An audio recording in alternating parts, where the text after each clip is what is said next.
En compète, tu as cet esprit de la gagne, en fait. Tu veux gagner. Et là, c'était pas une victoire pour le podium, c'était ma victoire personnelle, c'était une victoire pour ma vie, en fait. Salut, je m'appelle Yanis Pelé, j'ai 26 ans et je vais vous raconter mon histoire.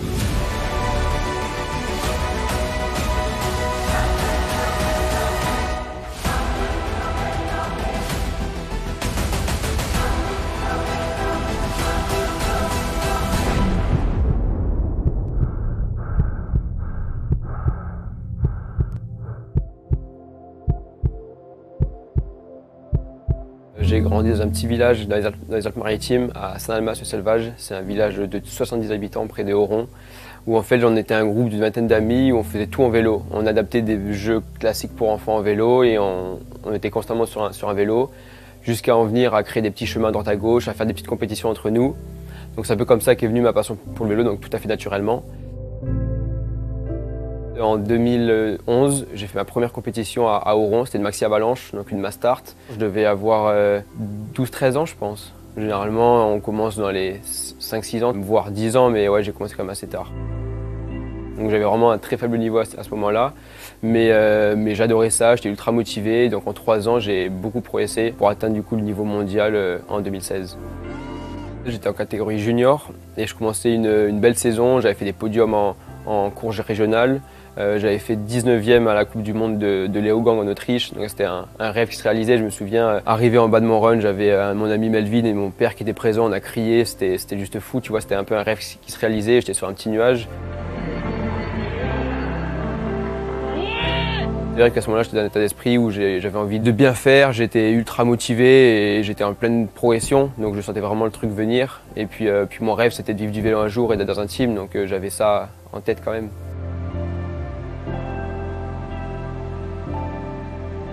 Sur l'ouverture des Coupes de France à Serre-Chevalier, le 2 juillet 2016, je m'étais fait un run d'un trait en condition course juste avant la manche de qualification. Et sur une passerelle, en fait, je pars en avant et je atterris sur la tête dans le talus en face. Et là, le choc est énorme.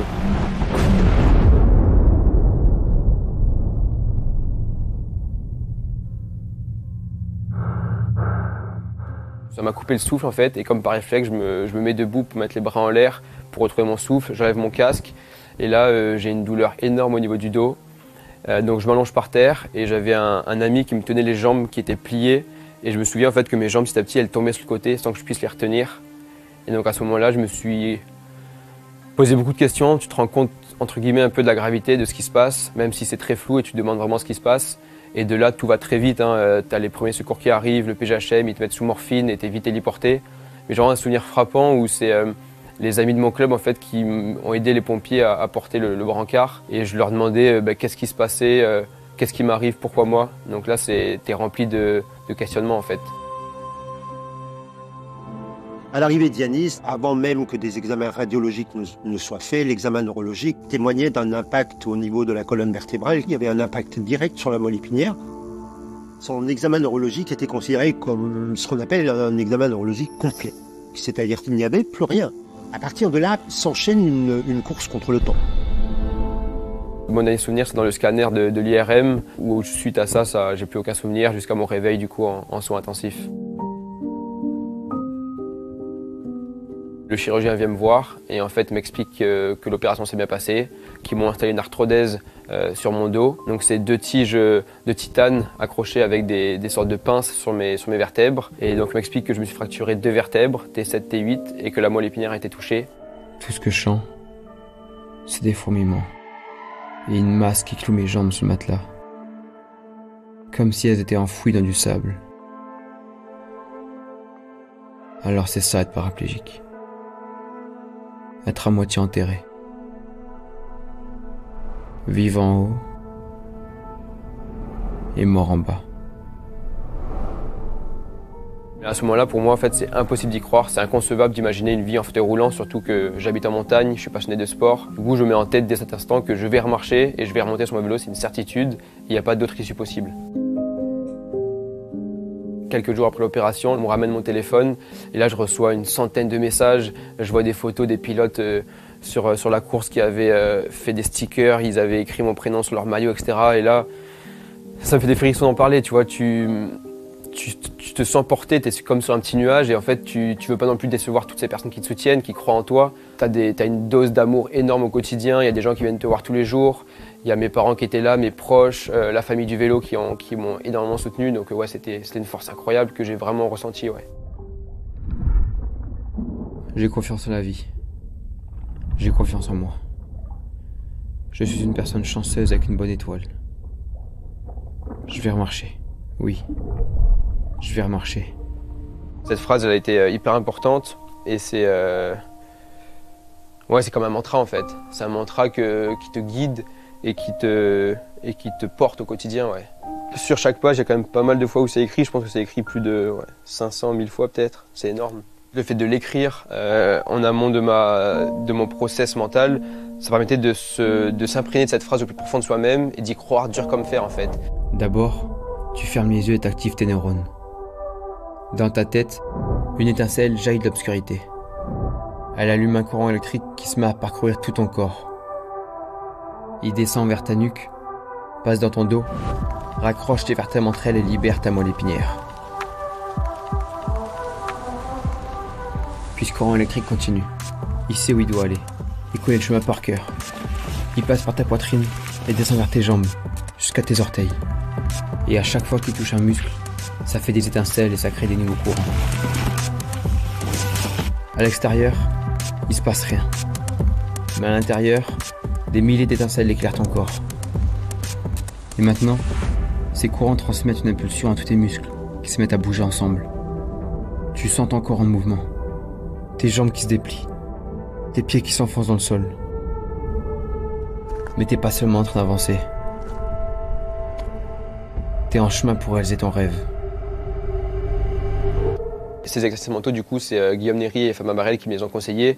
L'équipe médicale n'ont pas du tout cru en ce process et m'ont jamais poussé à le faire. Et via les analyses qu'on a eues avec les scientifiques, on se rend compte en fait que ce process complet a augmenté l'effet final.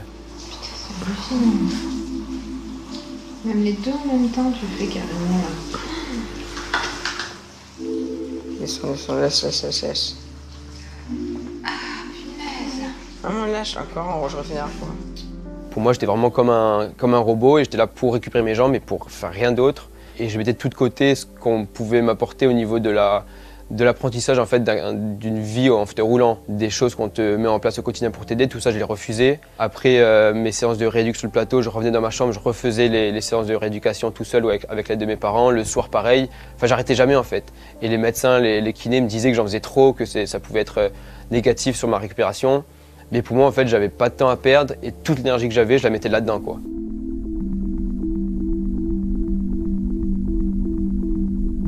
Donc là, ce qu'on a fait, c'est qu'on a enregistré l'activité électromagnétique générée par les neurones à la surface du cerveau et on va essayer de regarder dans quelle mesure on a ce qu'on appelle des synchronisations et des désynchronisations. Et on va comme ça étudier cette mélodie qui est jouée par le système nerveux. Un cœur qui bat assez vite quand même. On a des signaux qui sont hyper propres, avec pas trop de lassitude a priori.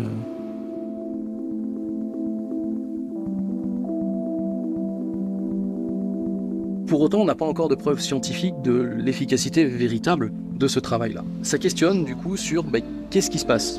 Les scientifiques qui ont étudié mon cerveau, eux, ne s'attendaient pas à avoir de tels résultats. En fait, ils s'attendaient à rien. Donc ça leur a changé un peu leur manière de voir les choses. Ils se sont rendus compte en fait que de faire ces deux process en parallèle, c'était hyper intéressant. Et puis j'espère aussi avec ce documentaire qu'on pourra le partager dans des hôpitaux, dans des centres de rééduc pour essayer de changer les mentalités et prouver en fait que le mental, il peut faire des choses incroyables.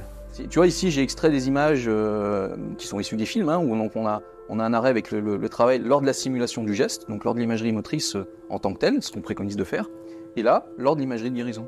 Et donc on a vraiment des plages de désynchronisation, des activations qui sont beaucoup plus marquées dans cette imagerie guérison que dans cette imagerie motrice-là. Mais ce qu'on observe, et c'est ça que je trouve hyper intéressant, c'est que finalement, on a ce que je pourrais appeler une forme de résonance motrice. C'est-à-dire qu'en fait, en mettant en place ces processus-là, c'est un peu comme si tu avais encore mieux activé les régions qui sont normalement responsables du comportement. On aurait plutôt tendance à effacer ou à laisser un peu en arrière-plan cette notion d'imagerie de guérison parce qu'on pense qu'elle n'a pas de conséquences directes.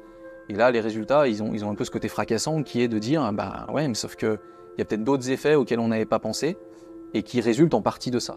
Et ça, c'est un message qui est fort. Le camp médical, ouais, c'est vrai qu'ils ont vraiment dû nous prendre pour des fous, autant moi au niveau de ma vision des choses, où je savais où j'allais. Et en fait, on pouvait me dire ce qu'on voulait. Moi, j'avais cet objectif en tête et j'y allais coûte que coûte. Et mes parents aussi qui étaient à fond derrière moi. Et tu vois, pour la partie alimentaire, où on y croit, on croit vraiment à la force des aliments et que le fait d'avoir une bonne alimentation, ça aide à 100% dans une bonne récupération. Et pour nous, c'était inconcevable aussi de manger des repas d'hôpital. Du coup, ils me faisaient tous mes repas. C'est vrai que les docteurs n'ont pas accepté ça au début, mais ils se sont vite rendus compte en fait, qu'on était plus fous qu'eux et qu'on n'allait pas lâcher l'affaire. Et pour nous, c'était impossible de faire une passe là-dessus, quoi.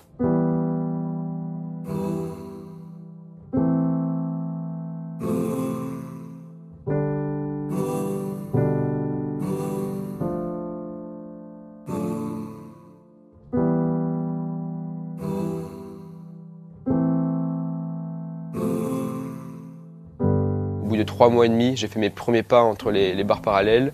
Et je me souviens même que mes parents avaient loué une petite maison pas loin de l'hôpital. Ils avaient ramené mon vélo et je montais sur mon vélo alors que je marchais encore avec des béquilles, tu vois. Et je me souviens que ma mère elle était en sueur, mais pour moi c'était incroyable de pouvoir être de retour sur le vélo. Au bout de 6 mois, je marchais presque sans béquilles. Au final, je les avais avec moi quand j'allais au centre de rééducation. Mais quand j'étais à la maison ou quoi que ce soit, elles étaient dans le placard et j'y touchais pas. Et j'essayais d'être au maximum autonome, quoi. Sortec, hein.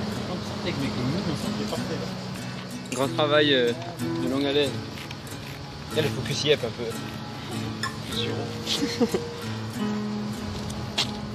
Ça va, tranquille? Quand tu fais du bien en vrai. Hein. Le 2 juillet, j'ai eu l'accident. Et je crois que c'était au mois de janvier, juste après, où j'ai fait mon premier sommet au-dessus de la maison. C'est un sommet que j'adore et je suis monté à pied là-haut, c'était juste incroyable. Et du coup, 1 an et demi, je suis remonté sur le vélo, j'ai retrouvé mes montagnes. Et là, c'était un premier objectif d'atteint, quoi, de retrouver les montagnes, les copains, être en vélo dans ces endroits que j'adore. C'était juste un rêve qui se réalisait.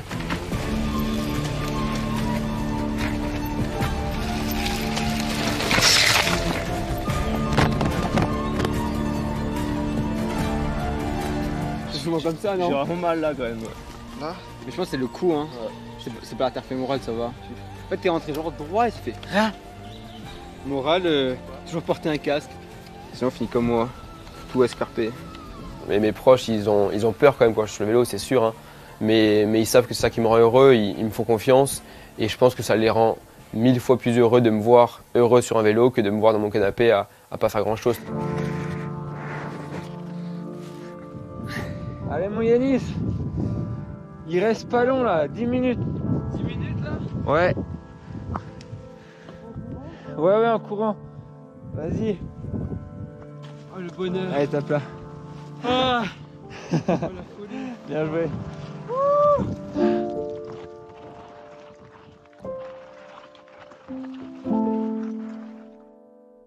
C'est incroyable. Moi, ce que je me souviens, c'est qu'il était beaucoup plus heureux, beaucoup plus joyeux, beaucoup plus en train de rire. Mais c'était incroyable, vraiment. Mais vraiment, c'était un truc de fou. Ah, c'était déjà un rayon de soleil, mais alors là, c'était devenu un rayon de milliards de soleil, quoi. C'était un truc de fou, quoi. Oh. En 2017, je commençais à quand même rouler assez fort et pouvoir rouler en bike park. J'ai refait quelques compétitions pour retrouver les copains et me battre un peu contre le chrono, même si suite à l'accident, ma vision un peu de la discipline a changé. En fait, j'avais plus ce besoin de la compétition et je me retrouvais je retrouvais en fait tout le plaisir à aller à la montagne, découvrir des nouveaux endroits, passer du temps dehors et faire des belles images. C'est vrai que la création de vidéos, c'est une passion que j'ai depuis tout petit. Ça m'a donné envie de mettre à mon tour mes idées les plus folles en images. Et donc c'est à ce moment-là, je pense, où j'ai eu vraiment ce déclic à me lancer à 100% dans la création d'images et faire tout ce que je fais aujourd'hui, quoi.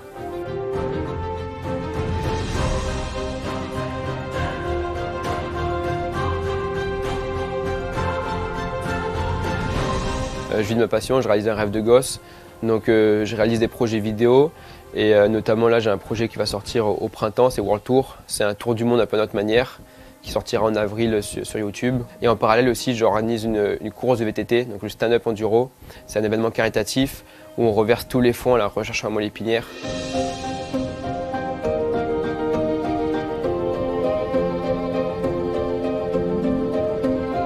le fait d'avoir cet état d'esprit, cette rage de vaincre et d'aller au-delà de ses limites, en fait, je pense que c'est ce que m'a forgé la compétition. Ça, c'est une certitude.